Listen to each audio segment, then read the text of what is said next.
দেখতে পাচ্ছেন যে কাঁচা বাজারের দোকানটি, এখানে আমি সবসময় বাজার করে থাকি। এর আগে সবজির মূল্য কত ছিল সেটা জিজ্ঞেস করব, আর এখন কত আছে সেটা জিজ্ঞেস করব। হ্যাঁ, কি কি জিনিসের দাম বাড়ছে এখন? এখন দাম বাজারে শসা, লেবু। শসা আগে ছিল কত রোজার আগে? আগে রোজা ছিল 60 টাকা 70 টাকা, এখন হলো 100 টাকা। তারপর আর কি বাড়ছে? আর লেবুর দাম বাড়ছে, লেবু হলে 20 টাকা 30 টাকা হালি, হ্যাঁ। এখন 50-60 টাকা হালি। 50-60 টাকা হালি। আর আর কি বাড়ছে? ও আচ্ছা আচ্ছা আচ্ছা আচ্ছা, তাহলে এটা তো ভালো।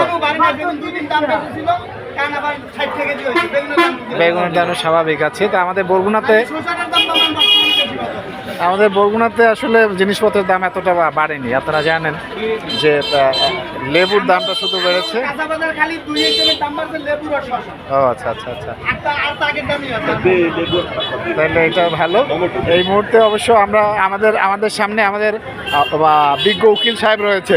উকিল সাহেব, আপনি তো বাজার করতে এসেছেন, তো বাজারে কোন দ্রব্যের মূল্যের দাম বেড়েছে আপনার, মানে কোন কাঁচা বাজার কোনটার দাম বেড়েছে? ওই যে একটু বললো যে লেবু একটু দাম বৃদ্ধি, লেবু আর শসা সবগুলো ঠিক আছে। এই যে মুড়ি কিনেছেন, মুড়ির দাম ঠিক আছে তো? 120 সাথে বাজার। আচ্ছা আচ্ছা আচ্ছা, তাহলে আসলে খুব বেশি বাড়েনি। আর আশা করি খুব দ্রুতই লেবু এবং শসার দাম কমে যাবে। আমরা দেখেছি বিভিন্ন জায়গায় নাকি লেবুর দাম হালি 200 টাকা, কিন্তু এখানে না, 200 টাকা না, আমাদের বরগুনাতে মাত্র 40 থেকে 50 টাকা কিংবা 60 টাকা।